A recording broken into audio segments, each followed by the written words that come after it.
بسم الله الرحمن الرحيم.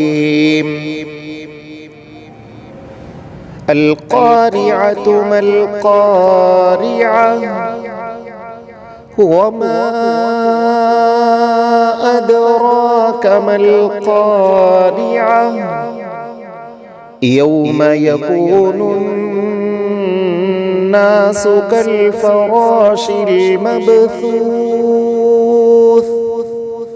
وتكون الجبال كالعهن المنفوش فأما من ثقلت موازينه فهو في عيشة راضية وأما من خفت موازينه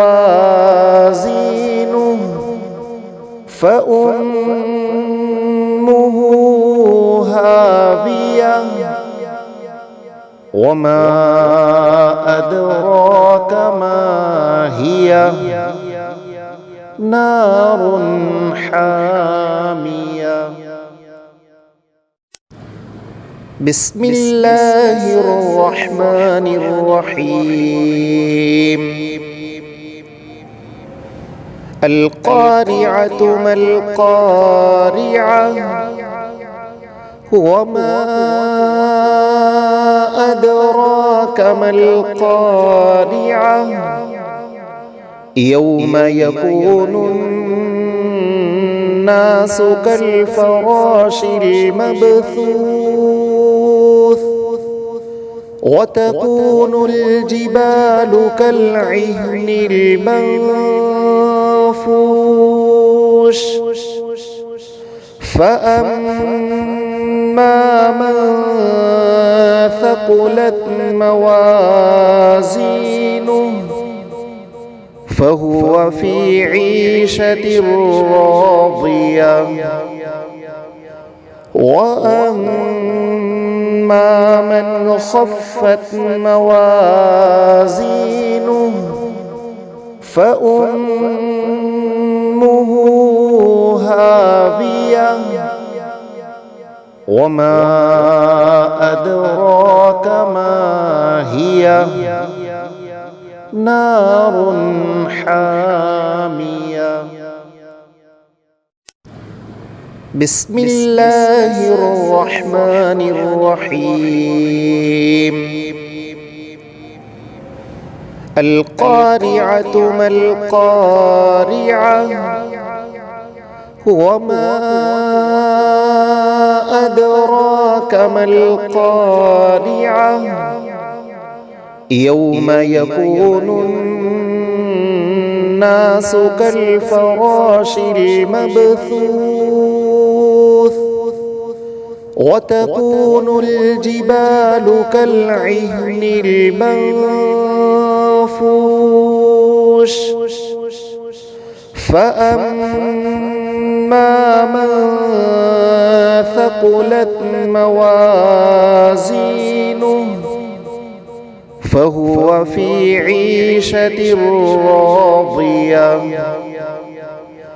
وأما من خفت موازينه فأمه هاوية وما أدراك ما هي نار حامية. بسم الله الرحمن الرحيم. القارعة ما القارعة وما أدراك ما القارعة يوم يكون الناس كالفراش المبثوث وتكون الجبال كالعهن المنفوش فأما من ثقلت موازينه فهو في عيشة راضية وأما من خفت موازينه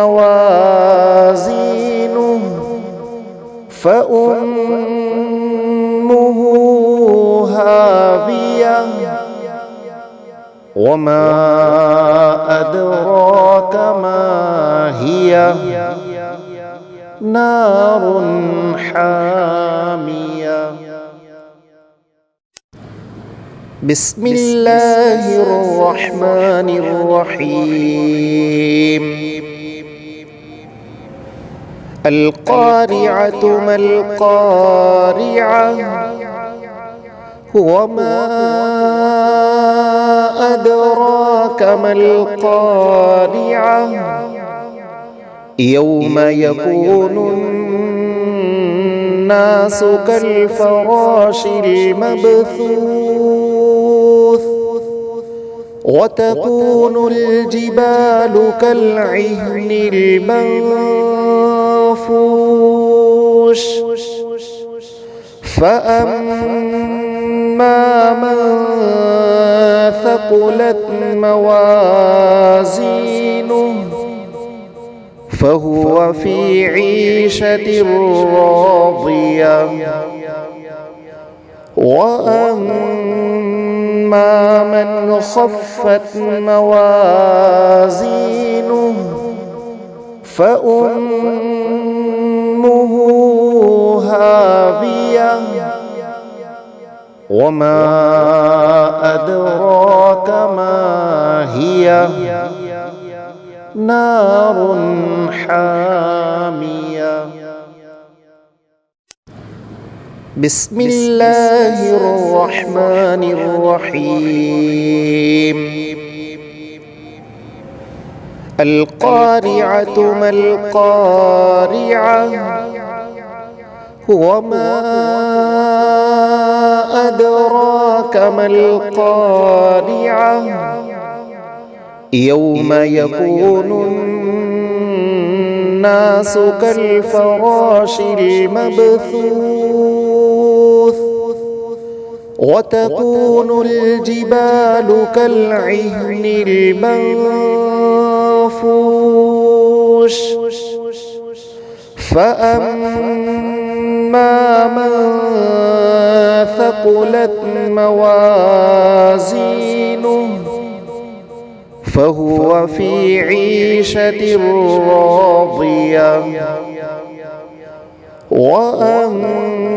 وأما من خفت موازينه فأمه هاوية وما أدراك ما هي نار حامية. بسم الله الرحمن الرحيم.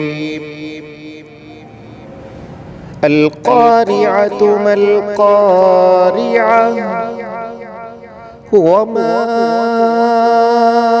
أدراك ما القارعة يوم يكون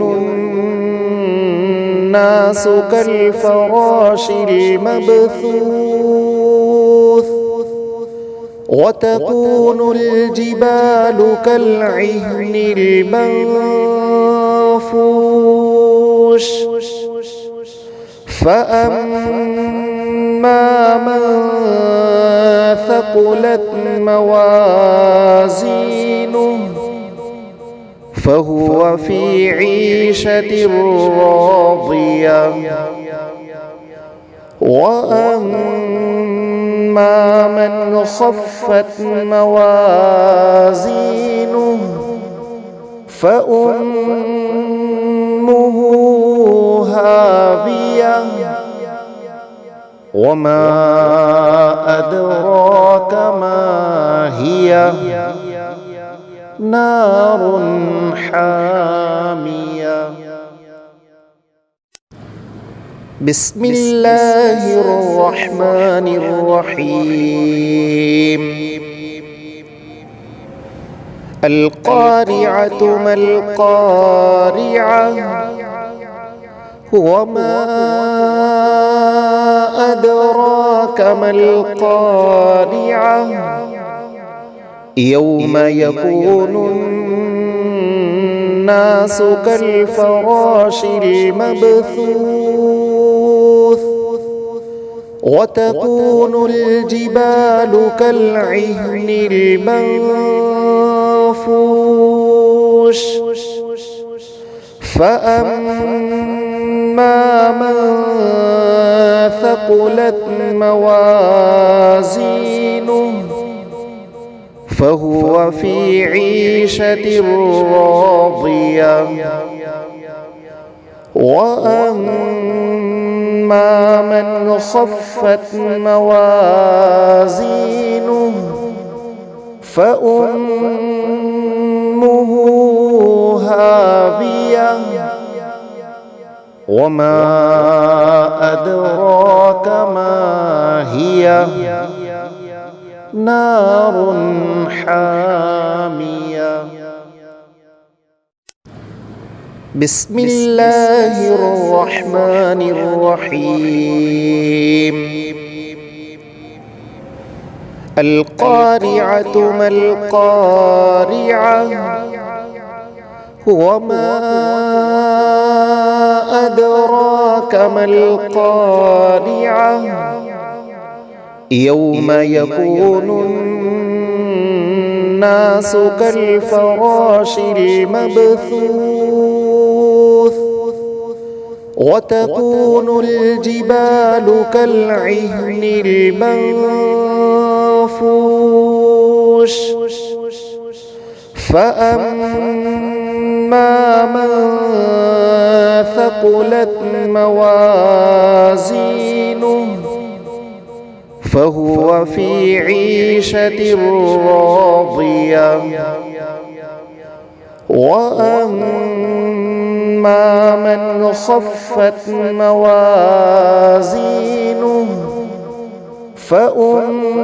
فأمه هاوية وما أدراك ما هي نار حامية.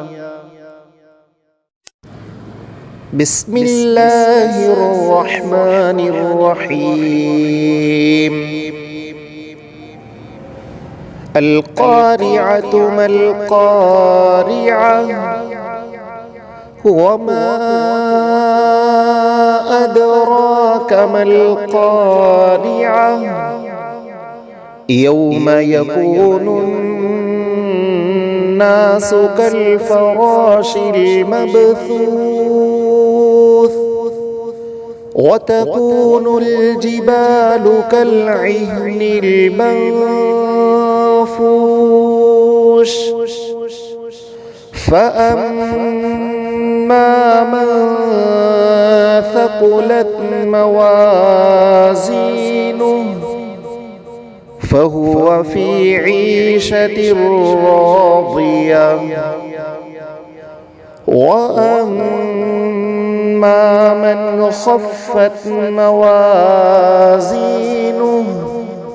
فأمه هاوية وما أدراك ما هي نار حامية.